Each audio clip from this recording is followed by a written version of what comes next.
ABK Radio, l'interview. Nous accompagnerons Fifi ce matin dans la réception du monsieur que j'aurais du mal à présenter. Du fait déjà de nos acquaintances, je vous le présenterai familièrement. Sinon, je préfère laisser Fifi aller dans les règles de l'art de l'interview. Brigadier Massamba qui connaît également très bien Nasser Njoya. Tout à fait. Qu'on accueille à l'instant. Bonjour Nasser Njoya. Bonjour Fifi. Et bienvenue à ABK Radio. Merci pour la Voilà. Avec vous, nous allons aborder des questions pour lesquelles les auditeurs souhaiteraient avoir beaucoup d'éclairage, notamment parlons du contrat signé très récemment par le président de la FECAFOOT comme égérie d'une entreprise de paris sportifs, et on parlerait également de ce contrat de sponsoring signé avec la FECAFOOT. Mais avant d'y arriver, nous allons nous intéresser d'abord au salon international sportif. C'est ça que vous avez organisé il y a de cela quelques temps. Quand il a pris part en tant que PDG de l'agence de marketing sportif. Salon africain du football. Vous êtes PDG de l'agence marketing sportif Palmarès Sport Organization, il faut le rappeler, Nasser. Voilà. Oui, justement, je t'ai invité au salon africain du football, qui dans la deuxième édition s'est tenu à Abidjan. J'étais intervenant. On a parlé, j'ai intervenu sur le panel qui développait l'apport du marketing, le sponsoring, le merchandising dans le développement du football africain. Donc c'était un magnifique événement qui arrive à point nommé parce que on le constate de plus en plus, le football et le sport généralement en Afrique en train de subir une belle mutation. On voit des infrastructures, mais il faut toute une belle ressource humaine à l'intérieur.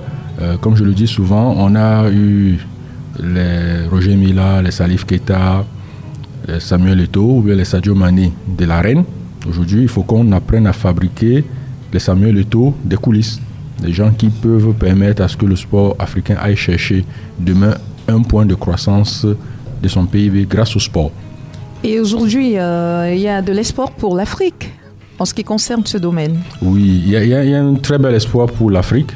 Et même pour le marketing, parce que je suis de ceux qui pensent que le marketing du sport ou le marketing sportif est l'avenir du marketing. Parce qu'il faut préciser que mon premier métier à la base, ou bien la première entreprise que j'ai créée, c'était une agence de publicité. Je demeure un publicitaire. Mais le marketing du sportif qu'on a commencé à développer il y a 14 ans est une très très bonne niche. Et j'ai souvent pour habitude de le rappeler à ceux qui disent que le sport ne peut pas développer un pays. L'industrie du sport dans le monde, c'est 800 milliards de dollars. Et pour le Cameroun, qu'est-ce que ce marketing sportif, s'il était fait dans les règles de l'art, peut apporter à notre football ? Je dirais même totalement à notre sport globalement. D'accord. Déjà, il faut préciser que le 16 et 17 septembre à Yaoundé, on organise avec la Liga espagnole, qui est la première ligue de football en termes de performance et la deuxième ligue de football en termes économiques, l'Africa Sport Marketing Summit. Donc, on aura plusieurs sommités du marketing sportif qui seront ici au Cameroun, venant de la France, de l'Espagne, de l'Afrique du Sud, de la Côte d'Ivoire et même du Cameroun. Donc, ils partageront pendant 2 jours comment développer l'écosystème du sport. Le marketing du sport développé et appliqué au Cameroun va forcément dynamiser les marques.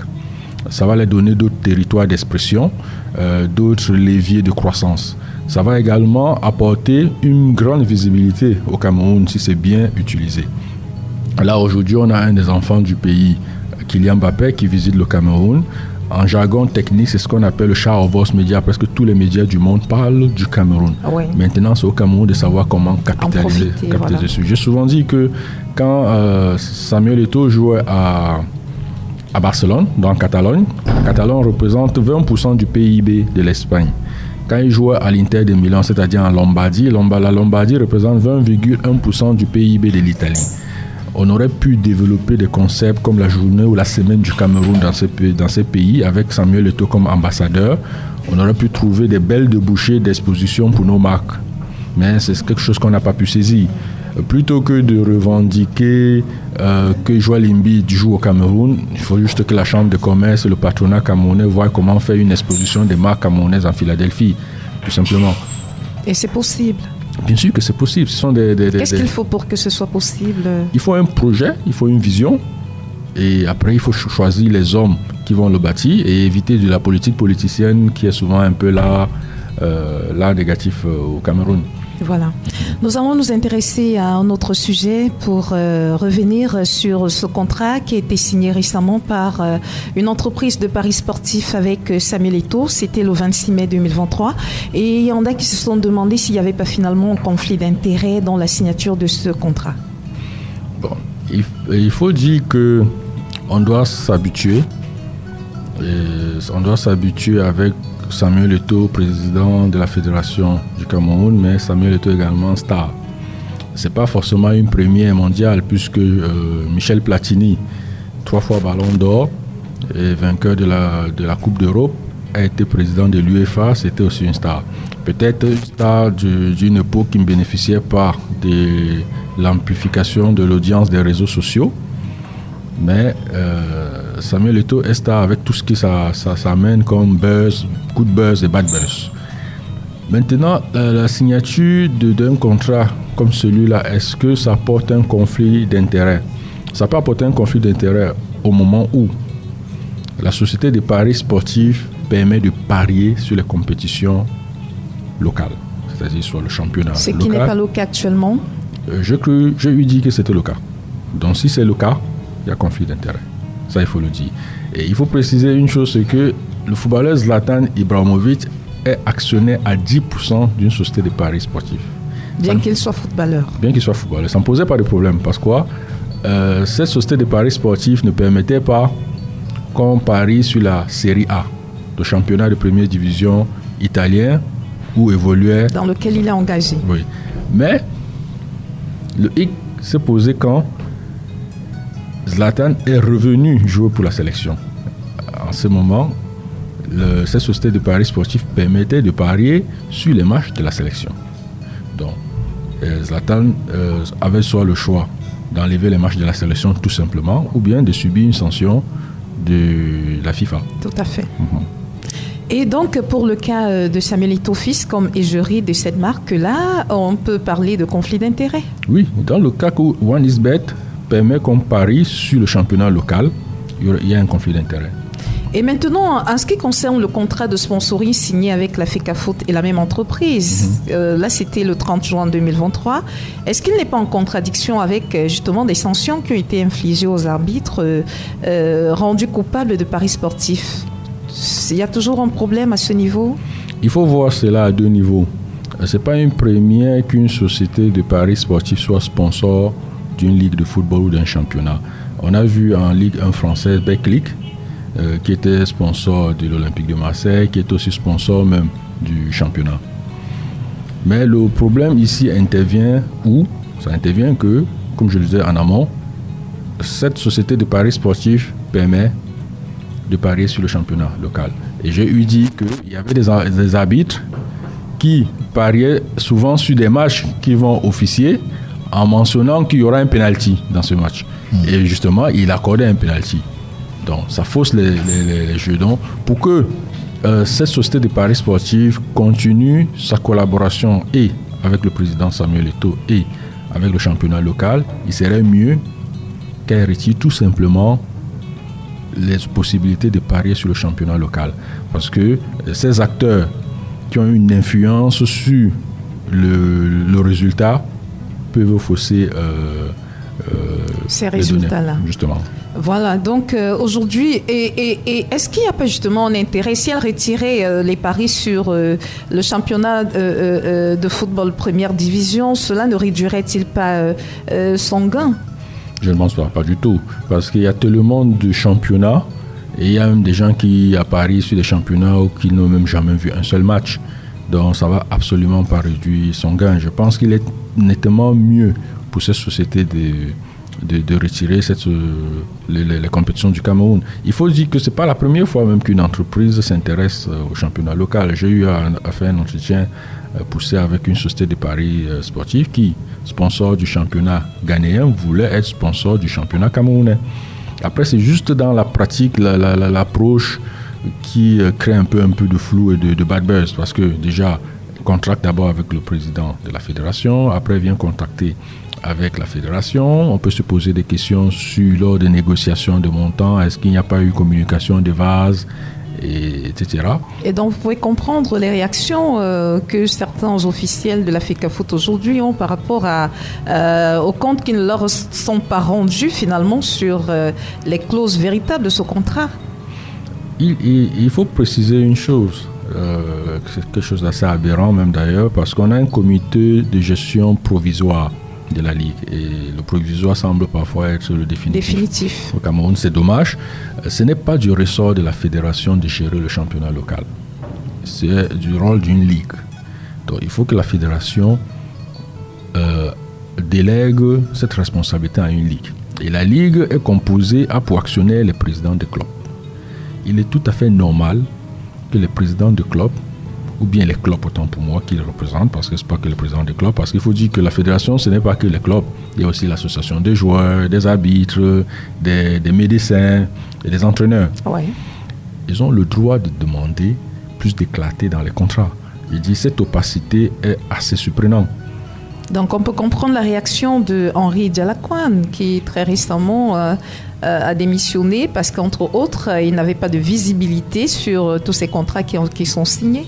On peut comprendre, mais on peut ne pas accepter la méthode. Ah oui. Je pense que il y a eu beaucoup d'émotions dessus. Ça aurait pu se gérer autrement. Ça aurait pu se gérer autrement, en poussant encore plus le dialogue, en poussant le dialogue en interne, jusqu'à un moment donné, de point non-retour, on peut prendre l'opinion publique à témoin. Mais c'est tout à fait normal que le président Dialakwan et d'autres présidents demandent plus de clarté dans les contrats publicitaires. C'est absolument. Même la FIFA communique ses contrats publicitaires.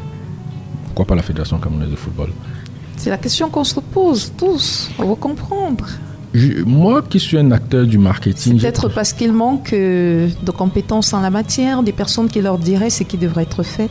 Je ne pense pas, je n'irai pas jusqu'à là, parce que au sein de la Fédération camerounaise de football, je connais une ou deux personnes qui sont des acteurs du marketing, qui ont eu à poser des actes majeurs. Je connais l'agence qui accompagne de près ou de loin la Fédération, qui est quelqu'un de professionnel. Après, maintenant, c'est chacun ses process et son modèle de gouvernance. C'est un modèle de gouvernance que je n'adhère pas du tout parce que je ne suis pas un adepte de l'opacité. Je peux comprendre parfois que certains contrats militaires soient assez secrets parce que ça concerne la défense. On parle de la grande muette. Oui, mais maintenant, parfois sur certains contrats publicitaires, on peut dit que on garde une certaine confidentialité pour ne pas permettre à la concurrence de renchérir etc. Mais la majorité des contrats, il faut préciser une chose, c'est que notre agence est la toute première agence de marketing sportif à avoir signé un contrat d'honoraires mensuel avec la Fédération camerounaise de football. C'était en 2009 avec le président Iya Mohamed. Et à cette époque-là, je peux vous dire que tous les contrats signés par la FECAFOOT étaient connus. C'est-à-dire Puma, Orange, MTN et même Cameroun Audi Conseil qui est un sponsor qu'on avait contribué à ramener et même Bolloré. D'où vient-il que des années plus tard, on décide d'appliquer l'opacité? C'est assez aberrant. Donc on comprend pourquoi ils réagissent. Ils veulent avoir plus de clarté sur le contrat de One All Sport. Ils veulent comprendre les termes du contrat avec l'entreprise de Paris Sportif. Et c'est vrai qu'il y en a qui disaient non, ils n'ont pas le droit, ils ne devraient pas s'y intéresser. Il y en a qui l'ont dit, peut-être parce qu'ils ne le savaient pas. Non, c'est dans leur droit. Non, c'est dans leur droit. C'est dans leur droit de pouvoir savoir. Maintenant, il faut quand même apporter quelques clartés. Vouloir avoir des données sur le contrat One All Sport est discutable. Et ça, c'est aussi peut-être de la faute de la fédération. Parce que les clubs, si ils étaient restés dans la cuvette de la Ligue, et s'intéressaient à tout ce qui est revenu, mais la Ligue n'existe plus. Oui, elle doit exister. Elle n'existe plus. Elle doit absolument exister. Parce que même dans ce cas-là, ça se passe donc comment? Oui, c'est la FECAFOOT, la fédération qui a invité les clubs à s'intéresser au-delà de leur rayon. Parce que l'apport de One All Sport concerne la fédération et l'équipe nationale. Les clubs, dans leur cuvette de la Ligue, se seraient intéressés aux revenus de la Ligue. Maintenant, quand la fédération crée une opacité et brise les frontières, ça amène les clubs à s'intéresser aux revenus de One All Sport. Il faut préciser que sur d'autres cieux, c'est pas la fédération qui donne de l'argent au club et à la ligue. Hein. Au Cameroun, c'est une particularité très forte. Dans ce d'autres cieux, c'est la ligue qui donne de l'argent à la fédération. La Liga espagnole, qui est notre client sur l'Afrique centrale, reverse 150 millions d'euros à la fédération. En plus de verser 150 millions d'euros à la fédération, reverse de l'argent au comité olympique. Ici, c'est plutôt la fédération qui donne de l'argent. Et il y a ce langage qui crée encore plus d'opacité, c'est le mot subvention. Les revenus du sponsor, ce n'est pas de la subvention. Quand je subventionne quelqu'un, c'est un peu du bénévolat. Je n'attends vraiment pas rien, je n'attends rien en retour. Voilà. Mais il se fait que l'argent que les clubs reçoivent, ils ont l'obligation de mettre en avant un sponsor. Donc ce n'est pas de la subvention. C'est pas du tout de la subvention. Donc mécénat et subvention, c'est deux thèmes. C'est deux thèmes, mais oui. Le mécénat également, c'est ça. C'est-à-dire, je donne un coup de main, je n'attends rien en retour. C'est ça. Peut-être, je peux juste demander qu'il respecte mes valeurs. Oui. Et la subvention, c'est également la même chose. Et il faut aussi que, très tôt, que le gouvernement arrête de subventionner une activité professionnelle. Sinon, les radios, les agences de communication aussi vont demander qu'on soit subventionné parce que c'est un métier, ce sont des professionnels. Pourquoi est-ce que le gouvernement doit dépenser constamment de l'argent pour le football et ne le fait pas pour le basket et pour d'autres disciplines, pour les forgerons et pour les menuisiers? Parce que ça vend peut-être le pays, l'image, et qu'on gagne sur d'autres rapports. Moi, en ordonnée. Il faut dire que moi également, je suis allé gagner 4 contrats d'opérateurs téléphoniques dans 4 pays différents. J'ai vendu l'image du Cameroun. Je sors d'un salon d'Abidjan. Ce n'était pas que pour le salon. Il y a des contrats en cours là-bas qui vont vendre l'image du Cameroun. Mais l'État du Cameroun ne m'a pas payé un billet d'avion pour autant. Il dit il faut créer un cadre, voter des lois qui puissent permettre à ces disciplines de bien se déployer. Quand il y a un match du Classico en Espagne, Barça-Real, la Liga paye la police qui vient se déployer. Mais là, on se retrouve avec une activité professionnelle subventionnée par l'État, la sécurité qui s'y déploie. Je dis, il faut les aider à être plus matures, plus autonomes. À force de subventionner ces clubs, ils oublient que non, ils ont un rôle à côté d'aller générer des revenus. Voilà. Il y a des SAOS par exemple, la Société Anonyme à Objet Sportif. Oui. C'est un modèle économique qu'ils ont soit du mal à intégrer, soit du mal à vouloir intégrer. Mais ils doivent, ou à comprendre. Ils doivent totalement l'appliquer. Ils doivent totalement l'appliquer. C'est vrai qu'à côté, il y a des modèles majeurs, par exemple, comme le Barça et le Real, qui sont animés par des sociaux, mais qui fonctionnent comme des entreprises. Totalement. Qui fonctionnent comme des entreprises. Et il faudrait donc que les clubs qui se disent professionnels fonctionnent comme des entreprises. Mais il y a des équipes au Cameroun qui en sont des exemples. On a vu Bamboutos. Vous parlez d'un club que Fifi connaît bien, Bamboutos de Mbouda, dont les supporters ont des cartes, se cotisent, font ce qu'il faut, mais on a l'impression également qu'il y a problème dans la mesure où ceux qui en sont les présidents, ou à chaque fois, veulent en faire leur propriété, cependant que les supporters veulent que ce soit le bien commun. Est-ce que ce n'est pas une question de mentalité qui s'applique au football camerounais en général, pour ne pas dire au sport? C'est une question de mentalité et de culture. À force d'avoir des présidents omniscients, omnipotents, majeurs, ça va fragiliser le football. Pourquoi pas quand il s'en va, quand le créateur l'appelle, le football, le club redevient encore plus bas. Donc je suis de ceux qui pensent qu'il faut ouvrir un capital social et populaire au moins à 30%, pour ne pas dire à 33% la minorité de blocage aux supporters. Parce que c'est quand même eux qui font vivre le club. On l'a vu pendant le Covid que les stades vides, malgré les stars qui jouaient, n'avaient pas la même saveur. Donc ce sont les supporters qui font vivre les clubs, ce sont les supporters qui attirent les médias et ce sont justement ces supporters attirés par les médias et amplifiés par les médias qui attirent les sponsors. Le public, c'est un peu l'un des éléments centraux du sport. Donc les impliquer, pour moi, c'est tout à fait normal. On ne peut pas être président du Real ou du Barça si on n'est pas un socio. On s'est fait voter, donc c'est même un honneur d'être président du Real ou du Barça. Ça aurait pu être la même chose pour plusieurs clubs ici localement. Et en l'état actuel du sport camerounais, on ne va pas rester que dans le football. Est-ce que vous pensez que ça peut se vendre, l'état de santé de notre sport en général? Il a besoin de quoi pour finalement être attrayant? Il a besoin de réformes. Il a besoin de belles réformes, d'être structuré. Il a besoin que chaque club ait un cahier des charges et qu'il le respecte, quitte à ce qu'on se retrouve avec 10 ou 12 clubs. Vous pensez que qu'est-ce qui manque pour que cela soit fait à présent? Est-ce qu'ils ne connaissent pas ce qu'ils ont à faire? Qu'est-ce qui empêche que cela soit fait? Ce qui empêche que cela soit fait, il y a le côté culturel et comment dire, le côté culturel, la conception qu'ils ont d'un club de football. C'est-à-dire, pour eux, c'est ma chose. Mais le problème, c'est que quand on crée une association, ça devient très souvent un bien commun. Même une entreprise comme ABK Radio ne peut pas se lever un matin comme ça, qu'ils arrêtent. Parce qu'il y a même les auditeurs, ça va créer une les auditeurs, les employés, il faut rendre compte. Donc, c'est-à-dire, le patron de ABK Radio, le jour où il décide de vendre, de fermer la radio, doit se poser la question, est-ce que mon personnel peut prendre la radio et continuer le relais? Vous pouvez même lui porter plainte. Non, pourquoi tu as arrêté? Nous, on pouvait continuer l'aventure. Donc, il faut qu'ils comprennent que les clubs qu'ils ont créés, qui sont certes des entreprises, mais comme je dis souvent, qui sont des entreprises assez particulières, car ayant une grosse charge émotionnelle, vont au-delà de leurs personnes.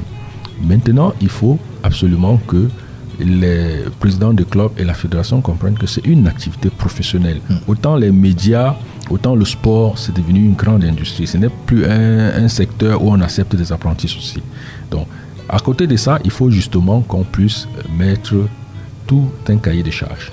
Des obligations, comme je vois actuellement et que ça fait râler certains présidents, c'est normal. Peut-être y a-t-il maintenant un timing d'application. Peut-être c'est pas que du jour au lendemain, comme notre gouvernement nous a appris que le prix du carburant change dès lundi, on l'applique dès lundi. Non, il faut aller progressivement. Voilà.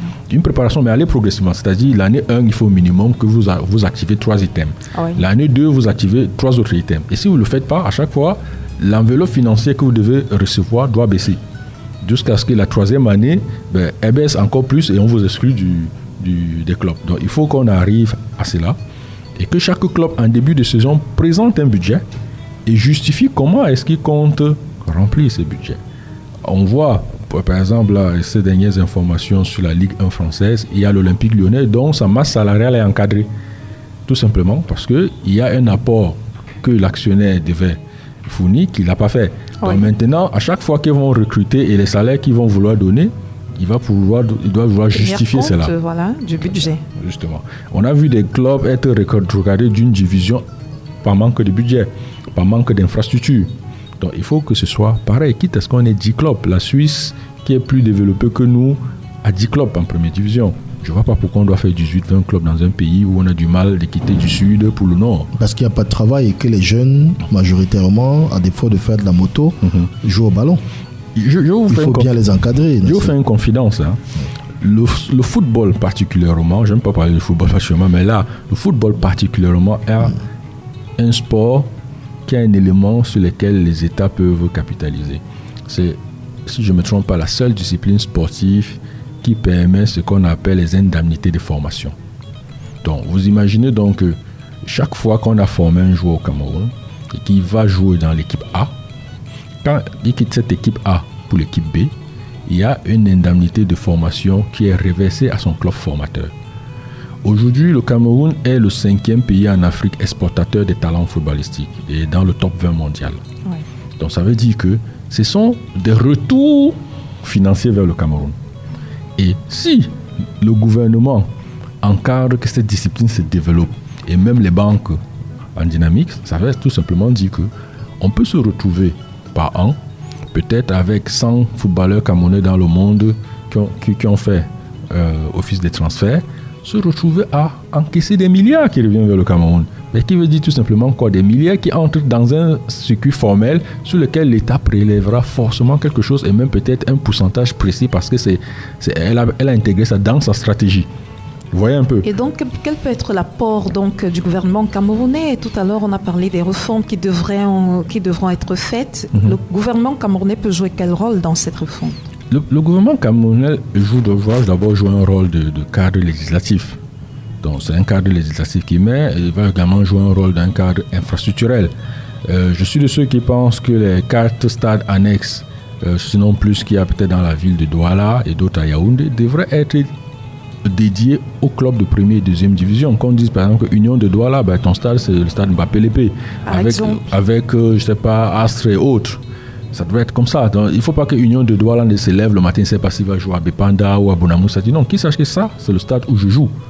Et que nous sommes 2 ou 3 clubs à jouer là-bas. Oui. Et que maintenant, quand je joue là-bas, les revenus me reviennent. Par exemple, au Bénin, les stades qui sont en train d'être améliorés au Bénin sont d'office prévus à être dispatchés par les clubs. Je ne comprends pas pourquoi l'État qui n'a pas pour objectif vraiment de faire des bénéfices a des stades qu'il entretient à longueur de journée et qui empêche même plus ou moins parfois, peut-être le mot un peu fort, que les clubs puissent venir jouer là-dessus. À quoi donc ça sert? C'est un manque à gagner. C'est un investissement fait sans savoir pourquoi est-ce qu'on l'a fait finalement. Tout à fait.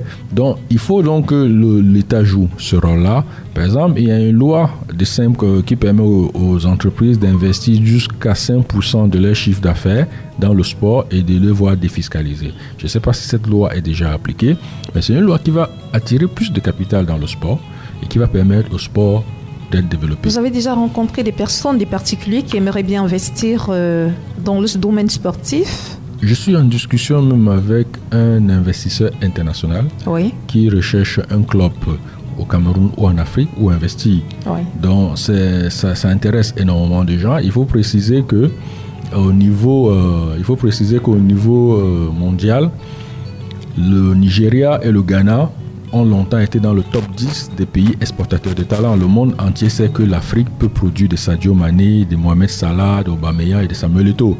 Et ils savent que ce sont des actifs financiers, donc ils sont très intéressés. On a vu l'ancien Ballon d'Or et capitaine de l'équipe allemande, Lothar Matthäus, qui a racheté un club au Ghana.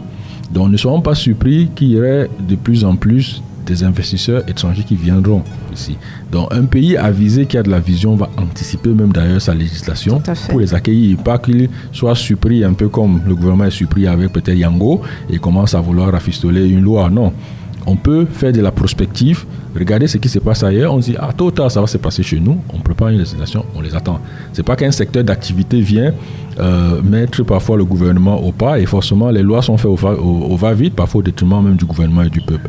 Donc je pense que l'industrie du sport, comme je le disais plus tôt, qui génère 5 millions d'emplois, peut apporter un booster énorme. La Liga espagnole, par exemple, représente 1,37% du PIB de l'Espagne, qui est la 16e économie au monde. Donc, c'est à nos pays en Afrique, sachant qu'on a une population très jeune, très passionnée du sport, qui doit décider que tiens, voilà ce qu'on veut faire du sport dans notre pays, voilà ce qu'on pense que le sport peut nous apporter. J'ai discuté avec le ministre du sport ivoirien, M. Claude Paulin, d'en haut. J'étais agréablement surpris. La Côte d'Ivoire n'a même pas encore joué la Coupe d'Afrique, qu'elle a déjà prévu former 5000 jeunes au métier du sport. On a fini notre Coupe d'Afrique, ça fait plus d'1 an, on n'en parle de rien du tout. Parce que quand nous l'avons dit que nous comptons ouvrir un bureau d'ici la fin d'année en Côte d'Ivoire, il était très heureux, il a dit venez, nous on compte former 5000 jeunes au métier du sport, on aura besoin de vous. De votre expertise. Donc, malheureusement au Cameroun, on ne peut pas avoir des infrastructures, 5 infrastructures aux normes FIFA, sans avoir une seule école qui forme, par exemple, dans les métiers du sport et dans les comment gérer ces Vous avez stades. essayé de faire des propositions dans ce sens. Parfois, les autorités ne mesurent pas tous les enjeux qu'il y a derrière. Est-ce qu'à votre niveau, avec votre agence, vous avez essayé de faire des propositions dans ce sens? Bien évidemment, l'événement qu'on organise en septembre avec la Liga espagnole va dans cette dynamique. On va recevoir des personnalités comme Édouard Legendre, qui a un module qui s'intitule comment est-ce qu'une institution sportive, donc c'est-à-dire fédération, ligue, club, peut se développer de manière à attirer les sponsors. Donc ça veut dire c'est pour donner des outils à ces institutions pour qu'elles soient moins dépendantes de l'État. Mais quand nous on a envoyé un courrier à la fédération, au ministère des Sports, le ministère des Sports, comme vous avez vu qu'il y aura aussi un directeur d'un des stades de la Liga espagnole, nous a envoyé vers l'ONIES. La Fédération camerounaise de football nous a jamais répondu. Le président Samuel Eto'o, qui est un ancien joueur de la Liga, un ambassadeur de la Liga, que nous avons invité personnellement comme spécial guest speaker, nous a jamais répondu. Je sors d'un événement, le Salon africain du football, où le ministre est venu en ouverture. Il s'est tenu à Abidjan. Abidjan. Oui. Le maire de Cocody est venu. Le ministre est venu le matin et il est revenu encore dans l'après-midi juste pour honorer les interviews avec les médias, vos confrères, pour qui il ne demande pas, qu'il a énormément de respect. Donc, c'est pour dire que quand un gouvernement se comporte comme ça, on peut avoir une vision de ce qu'il veut faire. Au mois de décembre, quand j'étais à Abidjan, j'ai rencontré le directeur de la professionnalisation et de l'économie du sport. Donc, ça veut dire que les Ivoiriens ont déjà intégré que le sport, c'est une économie. Donc après, qu'on ne soit pas surpris qu'il soit devant nous. Et après, on aura juste des battles et des buzz à faire sur les réseaux sociaux pour flatter notre ego, comme des continentais. Voilà, donc on a beaucoup à perdre en ne s'intéressant pas justement à l'investissement. En fait, le gouvernement camerounais ne s'intéresse pas à l'investissement dans le domaine sportif. Le Cameroun a tout à perdre. Mais on a énormément à perdre. Parce que pour moi, je dis souvent qu'au Cameroun, on ne fait pas du sport, on fait de la politique politicienne. Il y a toujours de la politique à tous les niveaux. Nasser, Fifi, tous les deux, vous dites ça, mais il reste quand même que nous avons Kylian Mbappé, nous avons Saliba, nous avons Joachim Noah, des enfants qui reviennent quand même chez eux. Et la question, si je veux être plus sérieux, parce que je peux l'être, serait à long terme, le retour de ces enfants au pays natal. Qu'est-ce que ça pourrait apporter au Cameroun si tout cela était bien géré? Ok. Si tout cela était bien géré, ces enfants, je pense que du peu d'amour qu'ils ont pour le pays, ils pourraient être des magnifiques ambassadeurs pour notre tourisme. Je prends l'exemple sur le Rwanda, qui avait signé un contrat de 3 ans avec Arsenal. Le contrat était d'un montant de 30 millions de dollars. Les gens se sont indignés. Comment se fait-il qu'un pays du tiers-monde va donner de l'argent à un pays développé? Mais la première année du contrat, le Rwanda avait déjà récupéré ces 30 millions de dollars. Comment? Ils avaient mis sur pied un mécanisme qui permettait de savoir d'où venaient les touristes et quel était leur centre d'intérêt. Et il s'est avéré que la majorité des touristes qui venaient au Rwanda, que ce soit d'Angleterre, d'Asie, Chine, de l'Afrique, Nigeria, étaient des supporters d'Arsenal. Tout simplement. Visite Rwanda. Et aujourd'hui, le Rwanda, avant le Covid, avait 1 700 000 visiteurs. Je parle d'un pays où en 1993 avait à peine 2000 visiteurs et qui aujourd'hui ont plus de visiteurs qu'un pays comme le Cameroun. Donc, on arrive souvent dans certains pays et ça peut choquer certaines personnes. Samuel Eto'o, Roger Mila sont plus connus que le Cameroun. Il faut que vous citez leur nom pour qu'on dise ah ouais, du tout. Donc, il faut qu'on utilise à bon escient l'image de ces enfants dans un projet bien ficelé. Je peux vous dire que ça va nous attirer les touristes. Et si ça nous attire des touristes, c'est du capital qui vient, dépense dans nos hôtels, dépense dans nos restaurants, dépense dans la rue. Forcément, c'est de l'argent qui entre dans le circuit formel où l'État prélèvera ses taxes et autres. Donc, c'est ça qu'on doit faire. C'est nos pays qu'on a, les Saliba, les Sacha Boey, les Mbappé qui viennent nous rendre visite. Sincèrement, tant que ce n'est pas utilisé stratégiquement et à bon escient, c'est juste pour flatter notre ego. Mais il reste que ces visites-là divisent encore et c'est ça qui est dommage.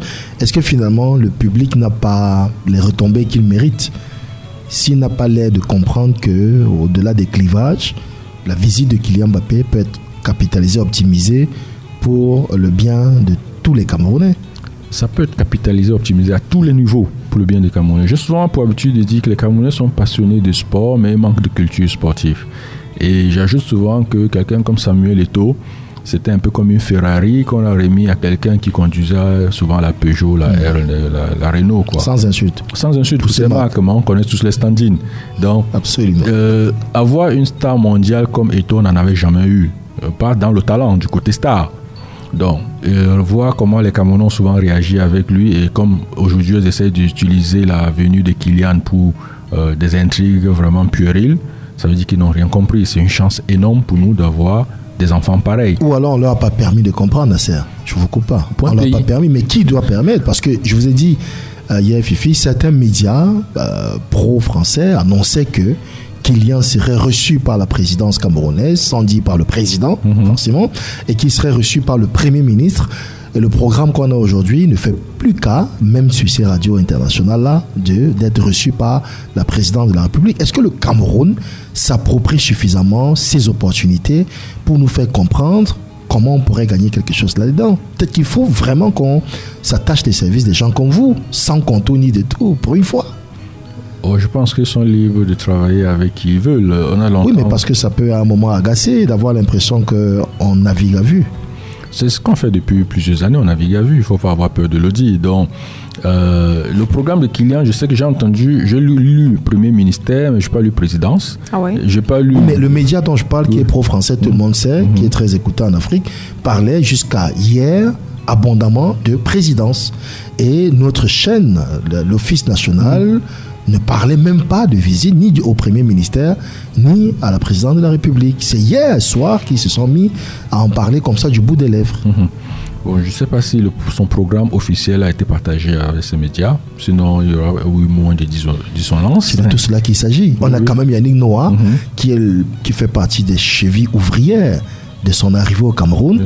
Yannick Noah qui est camerounais, qui est chef ici au Cameroun, qui n'est pas loin de la FECAFOOT pour avoir quand même offert de ses services, même gratuitement à une certaine époque, qui est proche du ministère, proche de la présidence, président d'un club de football. Mais comment ça se fait donc qu'on ne puisse pas savoir? Comment? Non. Est-ce que ce ne sont pas des intérêts personnels qui sont plus privilégiés qu'autre chose? Oui, il y a eu des intérêts personnels, des égos personnels, et c'est dommage.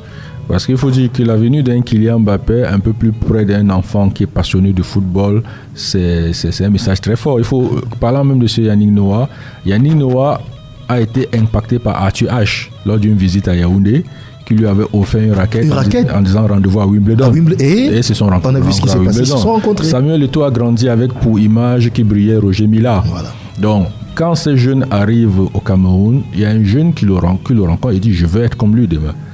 Et il fera tout pour être comme lui demain. Donc, il y a tellement à gagner pour le Cameroun, que ce soit sur le plan économique et le plan humain, et même le plan social pour apaiser, pour donner d'autres sons un peu plus positifs, un peu une sorte de break de bon, arrêtons les guerres. Oui. C'est quelque chose de magnifique. Permettez-moi de lier ça à la politique, ce sera peut-être une question rhétorique à la fin. Fifi, Nasser Njoya, Brigadier Massamba, si Macron avait été avec Kylian Mbappé, il aurait dit Kylian Mbappé n'aurait pas été possible au Cameroun.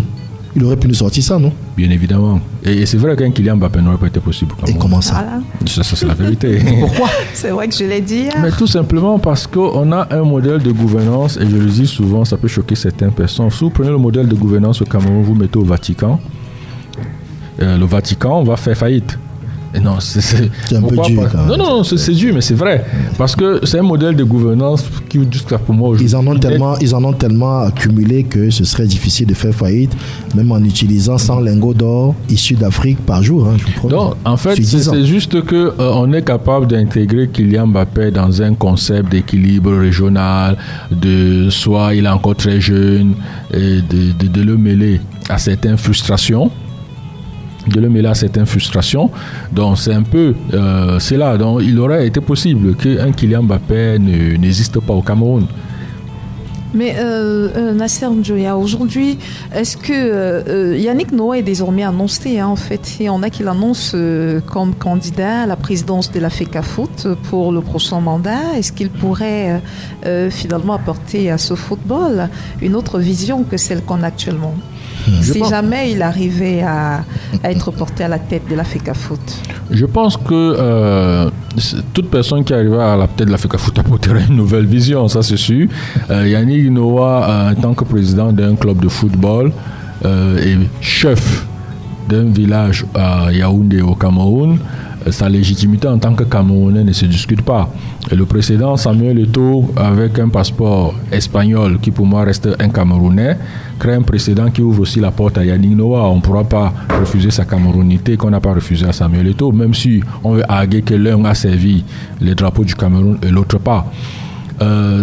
Ou que l'un était tennisman et l'autre est footballeur. Oh, ça veut rien dire. Dès qu'il est président d'un club de football, il devient footballeur. Parce qu'il s'agit beaucoup plus de management plutôt que d'autres choses. Qualité sportive. Oui, j'ai connu des acteurs de rugby qui ont été présidents du tennis en France.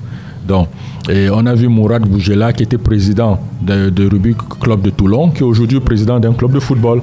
Dans cette passerelle, ça se fait totalement quand on a un minimum de culture générale, on le comprend. Et il faut dire une chose, c'est que Yannick Noah a énormément un carnet d'adresses assez riche en France. Carnet d'adresses que personne ne refuse à Samuel Eto'o en Espagne, mais qui, bizarrement, même en Espagne, qui est un pays avec qui j'échange beaucoup en termes de business, ils sont très surpris que Eto'o n'ait pas créé des passerelles entre le football camerounais et la Liga. Peut-être c'est parce qu'il est aussi mal entouré, comme le disent beaucoup de personnes aujourd'hui. Je dirais peut-être celui qui entoure mal les autres. Parce que si constamment on dit que tu es mal entouré, c'est que toi-même tu es le problème. Ça veut dire que c'est peut-être lui qui entoure mal les autres. Merci Nasser. Je ne dis pas pour dire que Samuel entoure mal les autres, mais je le dis pour que les pourfendeurs comme Brigadier, qui estiment que Samuel doit se débarrasser de tout le monde, sauf de lui-même, qu'ils comprennent qu'il est possible que le problème ne soit pas toujours les autres. Mais si un entraîneur sélectionne constamment des mauvais joueurs, c'est que c'est un mauvais entraîneur. Tout simplement. On ne demande pas à Samuel de se départir de son entourage parce qu'il y a certains critères sur lesquels on choisit son entourage et la loyauté en fait partie. Maintenant, est-ce que ces personnes qu'on a autour de soi, qui sont des personnes loyales, sont forcément compétentes pour certaines tâches précises? Donc c'est ça qu'il faut être clair là-dessus. Moi, c'est un footballeur que j'adorais en tant que footballeur. Aujourd'hui, en tant que dirigeant, je l'observe. Je ne fais pas partie des gens qui lui jettent des flèches parce que je l'observe encore. Mais quand on quitte le piédestal de stade de football pour dirigeant, on s'expose à la critique. C'est élémentaire. Voilà, et il est donc, qu'est-ce que le sponsor, on a donc besoin de quel type de sponsoring dans notre football aujourd'hui, dans notre sport de manière générale? Parce en tant que spécialiste du marketing sportif, qu'est-ce que de quoi a besoin notre sport? Vous voulez dire en dehors des paris sportifs, Fifi? Oui, parce qu'aujourd'hui, on a l'impression que beaucoup d'entreprises ne courent pas, ne s'intéressent plus au football. Et on prend ce qui arrive. Oui, bon, peut-être on peut faire mieux à écouter Nasser Njoya. Je suis d'accord. On comprend qu'il est possible de faire mieux. Et on a donc besoin de quoi pour faire mieux? En fait, le football a moins besoin d'argent que les gens peuvent penser. Parce que l'argent, le football a toujours reçu. Quand j'apprends que de façon encore très opaque, l'opérateur de téléphonie qui est sponsor du championnat MTN donnerait 600 millions, j'ai dit qu'il y a quelques années, il donnait 1 milliard. Donc ça veut dire qu'il y a même plus d'argent qu'on les donnait plus ou moins qu'aujourd'hui. Donc maintenant, c'est comment est-ce qu'il est utilisé? Pour moi, il y a d'abord une première chose, c'est qu'il faut qu'il y ait moins de guéguerres dans le football ou dans le sport. Parce que quand il y a du bruit, ça n'attire pas les marques. Aucune marque ne va aller où les gens bagarrent. Après cela, il faut un apport financier structurel. Et j'appelle par rapport financier structurel la façon de dépenser cet argent-là. Donc là, ce sont les présidents de clubs qui sont interpellés. Président de club, fédération et l'annonceur. Parce que quand le sponsor donne de l'argent, il peut décider que je veux que mon argent, 20%, aille à la formation des arbitres. Oui. Quelle est la part des revenus de la fédération émanant des sponsors qui est allé former les arbitres ou améliorer les outils de travail? Je veux qu'il y ait un part qui aille au football jeune. Oui. Et qu'est-ce qui se passe? Il se passe tout simplement que chaque fois que vous allez remplir les items du football jeune, on vous reverse de l'argent. Si vous ne le faites pas, vous en avez moins. Vous allez voir qu'ils vont tout faire pour cela. On a un annonceur, un sponsor du football local qui est un acteur du digital. Mais, chose risible, vous avez des clubs qui n'ont ni site web, ni page Facebook. Mais c'est une aberration incroyable. Même la fédération ne se rend pas compte que son poids digital, c'est une force. Lors de l'Africa Sport Marketing Summit, on fait venir Mme Al-An, qui est la stratégie digital manager au sein de la Liga pour la zone francophone et arabophone. Elle va justement aborder les thèmes sur comment réussir la transformation digitale. Je vais vous prendre un exemple. Supposons qu'un sponsor arrive au sein d'une fédération. Il signe pour 4 ans. Le jour où vous commencez le contrat avec lui, vous lui démontrez que tout mon écosystème a 1 million de followers. Nous avons 2 millions d'interactions, likes, commentaires, partages. Et 3 ans, donc 1 an avant la fin du contrat, avant la fin du contrat, vous revenez vers lui, vous dites que bon, on est maintenant à 1 500 000 followers, on est passé de 2 millions d'interactions à 4 millions d'interactions. Ça veut donc tout simplement dire que votre marque a gagné en exposition. C'est ça. Et cet annonceur, s'il était venu en pensant qu'il vous faisait de l'aumône et que bon, les 10 000 francs qu'il vous donne souvent, il va vous donner maintenant 9 000, vous allez lui démontrer que non, mon cher, tu dois même plutôt nous donner 12 000 dorénavant parce qu'on a augmenté l'exposition de ta marque. Mais si il n'y a pas une transformation digitale d'un écosystème alors qu'on est à l'ère du digital, quels sont les outils que vous aurez pour pouvoir justifier l'augmentation de votre assiette? Quels sont les éléments aujourd'hui que la Fédération camerounaise de football a pour pouvoir stratifier ses prix? Quand vous arrivez et vous lui dites que je vous donne 100 millions, vous lui dites qu'il doit être capable de vous dire que non.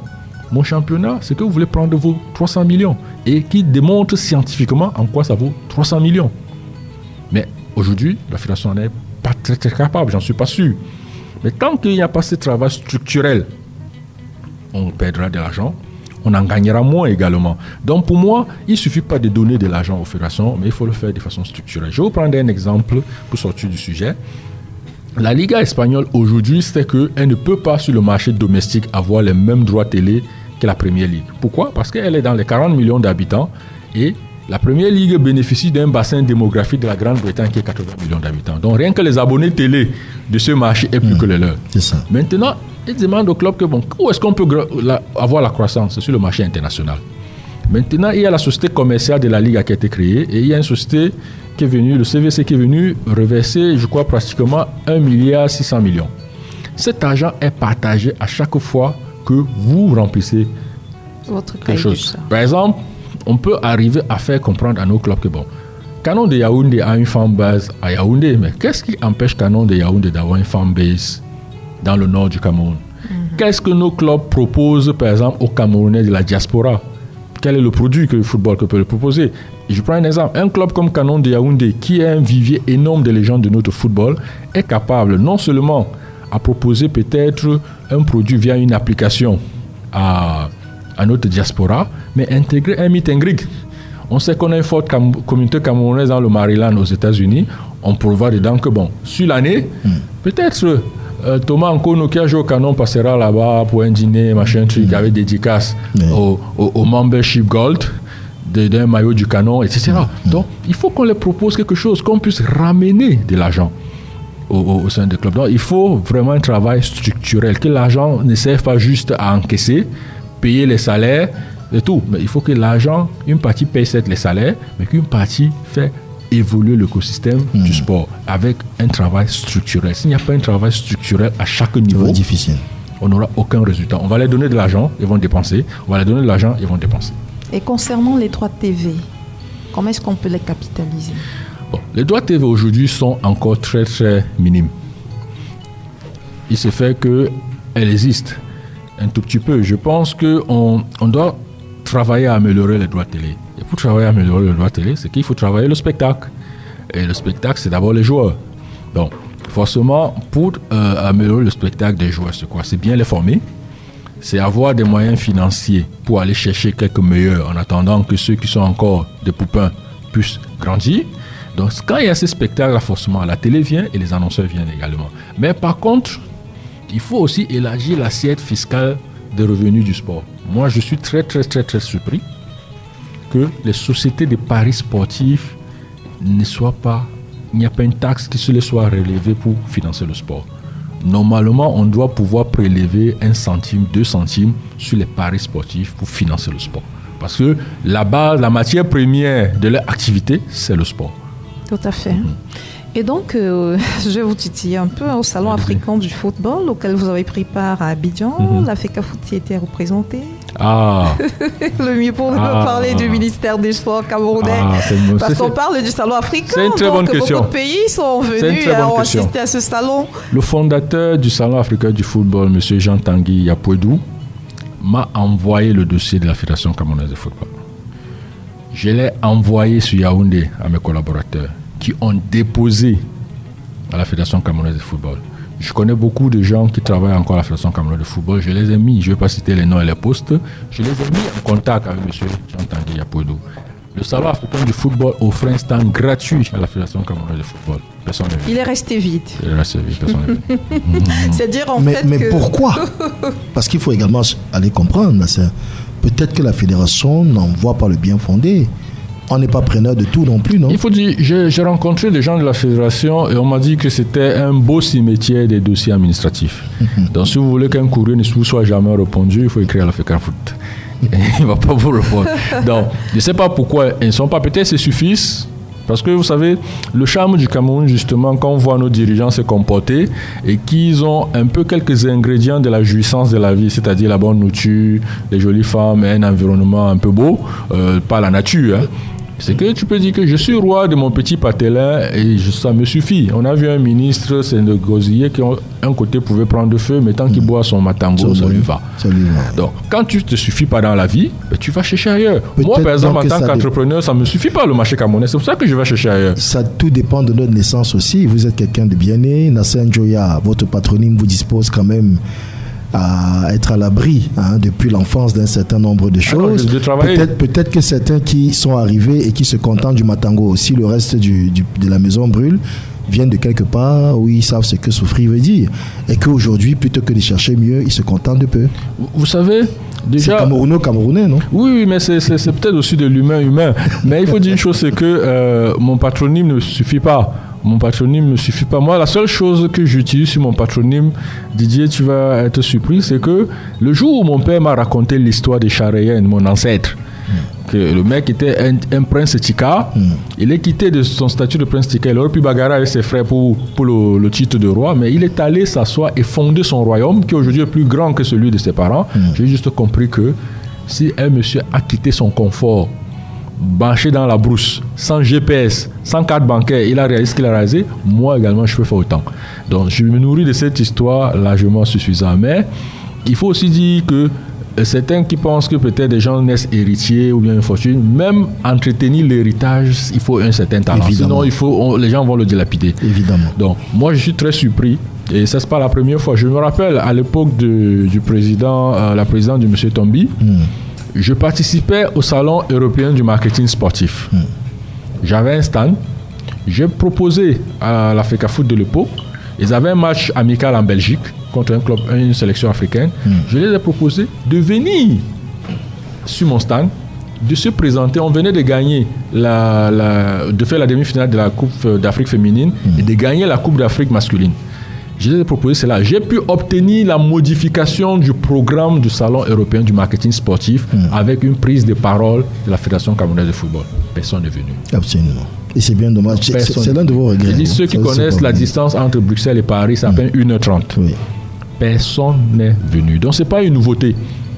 Ils se suffisent dans leur... Donc, c'est Camerounais. C'est Camerounais. Mais je voudrais dire que tout à l'heure, j'ironisais, et je parle sous le contrôle de Cathy Minta qui nous retrouve.